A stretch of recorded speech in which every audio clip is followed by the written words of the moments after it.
Hello friends, welcome to my channel. I am Emily. Hope your day is so well. If you like the video, don't forget to subscribe the channel. The courtroom was colder than Caryn expected. Not just the air, the silence. She sat at the defense table, hands folded too tightly, nails pressing into her skin. Her lawyer had just finished speaking. His voice echoed once, then died. Across the room, the prosecutor stood, calm, prepared, smiling. "Your Honor," he said. Stepping forward, "We request permission to introduce newly obtained communications." Caryn's head snapped up. Her lawyer turned toward her, his face drained of color.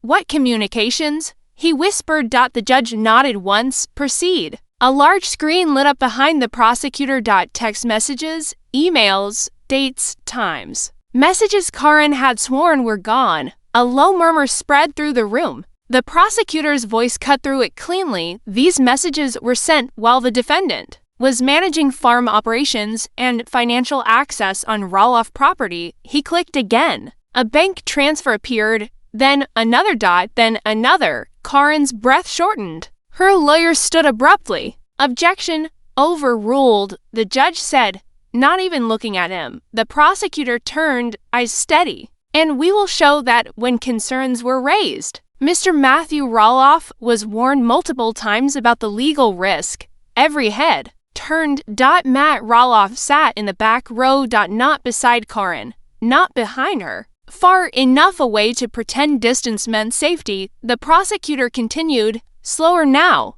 "And despite those warnings, Mr. Roloff made a choice." Caryn twisted in her chair, searching for him. Matt didn't move, didn't nod, didn't shake his head. He stared straight ahead, expression unreadable. The prosecutor let the moment hang. He chose the farm. The courtroom fell completely silent. Caryn felt something break inside her chest. Because in that silence, she understood Matt wasn't going to save her. Caryn's lawyer asked for a recess. The judge granted it. The gavel hadn't even settled before her attorney leaned toward her, voice low and urgent. "We have a problem." Caryn swallowed. "Fix it." He didn't answer right away. He gathered his papers instead, slowly, carefully, like someone cleaning up after a funeral. "The evidence they just introduced," he said, "wasn't disclosed during discovery." "That's good," she whispered. "That's illegal." He finally looked at her. "No," he said quietly. "It means they got it legally, and late." Her pulse thudded in her ears. "We can still fight." She said, "Call Matt. He'll explain."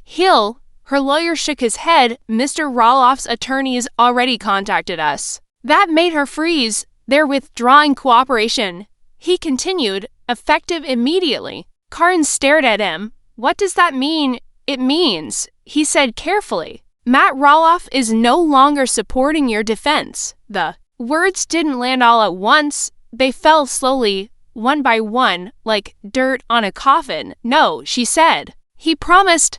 Her lawyer sighed. "His legal team is protecting the farm, the property, the brand." She felt heat rush to her face. "So what about me?" He hesitated. That was answer enough.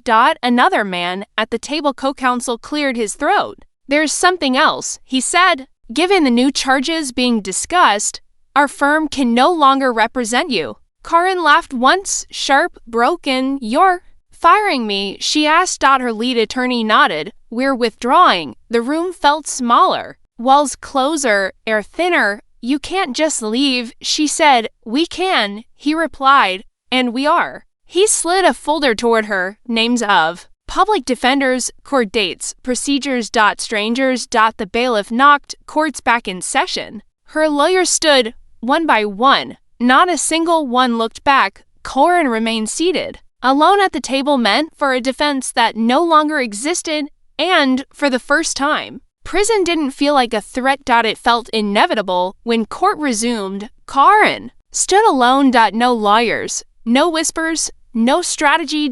Just her and the truth closing in. The judge glanced at the empty seats beside her. "Miss Chandler," he said, "where is your counsel?" "They withdrew," she replied, her voice thinner than she expected. A murmur rolled through the courtroom. The prosecutor didn't hide his satisfaction. "Well," he said, turning toward the judge, Given the circumstances, the state is. Prepared to proceed, Caryn felt her legs weaken. Wait, she said suddenly, I need time. I need to speak to Matt Roloff. The judge looked over his glasses. Mr. Roloff is not a defendant. He said he is not required to be present, but he's the reason. She stopped herself. Too late. The prosecutor stepped forward instantly. Your Honor, he said. The state would like to call Mr. Matthew Roloff as a witness. The room stiffened. Matt stood slowly in the back row.